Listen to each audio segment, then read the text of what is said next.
Falando aqui acerca dessas reuniões, no dia 9 de agosto, o senhor teve essa primeira reunião ao chegar aqui em Brasília, não é isso? E essa reunião você teve na sede do PL. Na reunião, e você me corrige se eu estiver errada, e eu queria que você na verdade, me desse detalhes dessa reunião. Eu tenho a informação de que, na reunião, o senhor esteve com o advogado Ariovaldo, que está aqui, inclusive, o presidente do PL, Valdemar da Costa Neto. Isso na reunião que ocorreu um pouco mais cedo, do dia 9 de agosto. Quem mais estava presente nesta primeira reunião? Na primeira reunião estávamos a Carla, E a Carla, sim, citando o nome dela, exato. O presidente do PL, os meus advogados,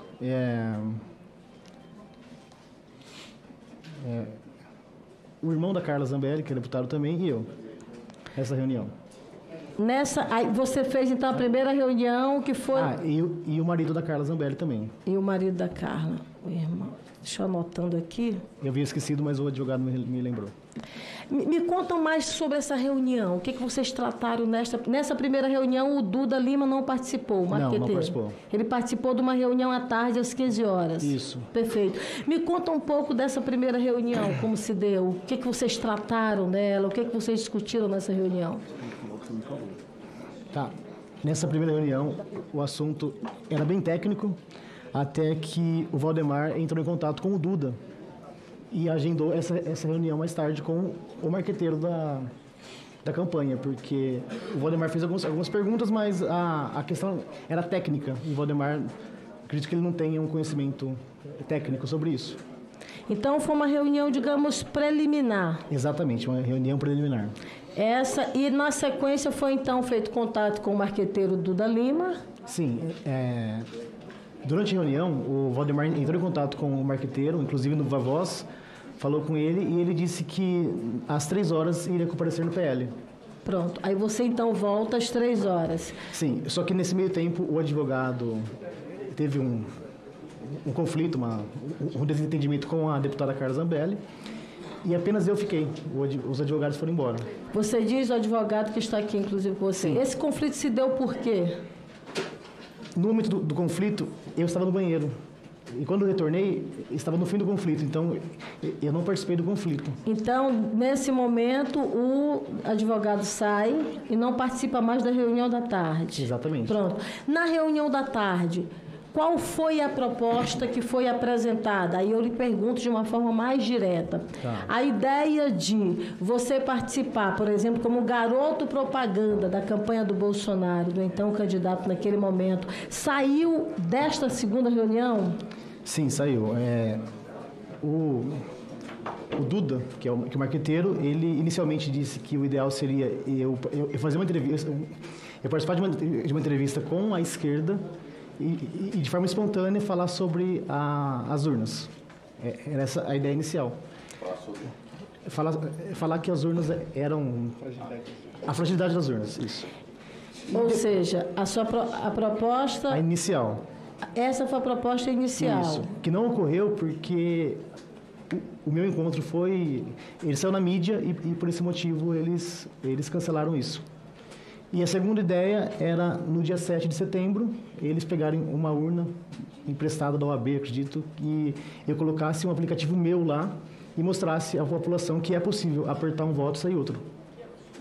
Qual seria a ideia do apertar? Seria apertar o número... É que assim, o código-fonte da urna, certo, eu faria o meu, não o do TSE, só mostrando que, exemplo, a população vendo que é possível apertar um voto e imprimir outro. Era essa a ideia. Seria uma ação... Essa proposta, na verdade, que foi apresentada do ponto de vista da realidade, seria uma proposta fake ou seria algo que você, na verdade, ou eles te propuseram de fato? Você, de posse do código-fonte, você vai mostrar para a gente que é a vulnerabilidade, que vamos colocar um número de, por exemplo, do candidato Bolsonaro e, de repente, vai aparecer o número do candidato Lula? Falando de forma técnica, quem tem acesso ao código-fonte, antes de compilá-lo, é possível inserir linhas que façam com que... grosso mal mesmo. Sim. Quem acessar o código-fonte antes de... De compilar. O código-fonte é o código em si, é o código aberto e que depois ele tem diversos arquivos e compilado ele vira apenas um, que é o que instala na urna. E quem tem acesso ao código-fonte antes de compilá-lo consegue inserir linhas que façam com que seja apertado um voto e o resultado seja outro. Lembrando que o código-fonte, a pessoa que manipula ele, ela tem... Por exemplo, o código-fonte obedece a quem está criando ele. Então, eu posso criá-lo com a ideia de, assim que compilado, ser inserido um voto e sair outro. Então, eles queriam que eu fizesse um código-fonte meu, não o oficial do TSE, e nesse código-fonte eu inserisse essas linhas, que eles chamam de código malicioso, porque ele tem como finalidade enganar, como finalidade colocar dúvidas na eleição. Então, eu criaria um código meu, a ideia do Duda. Ou seja, não seria um código-fonte do TSE, seria alguma coisa manipulada, fake sua. Exatamente, feita exatamente para mostrar... A ideia dele era a seguinte, era falar que a urna, se manipulada, sairia um outro resultado. Então, para que fique mais claro, até para que a gente possa compreender, seria uma urna que, num vídeo, numa apresentação ali publicitária, você pegaria, mas você teria um código-fonte manipulado e criado por você. Um código-fonte fake, no caso. Fake, um código-fonte fake, criado por você, aonde você faria uma manipulação e uma apresentação fake, digamos assim. Exatamente. E essa apresentação iria explicar à sociedade, a quem estivesse lá no dia 7 de setembro, que era possível aquela urna, que eles veem na eleição, imprimir um outro voto. Então, a ideia era essa. Você disse que você poderia ser esse garoto propaganda, fazer essa manipulação fake, mas a matéria, uma matéria que saiu inclusive na revista Veja, 2 ou 3 dias depois, inviabilizou que essas duas ações ocorressem, é isso? Fossem concluídas, sim. Pronto.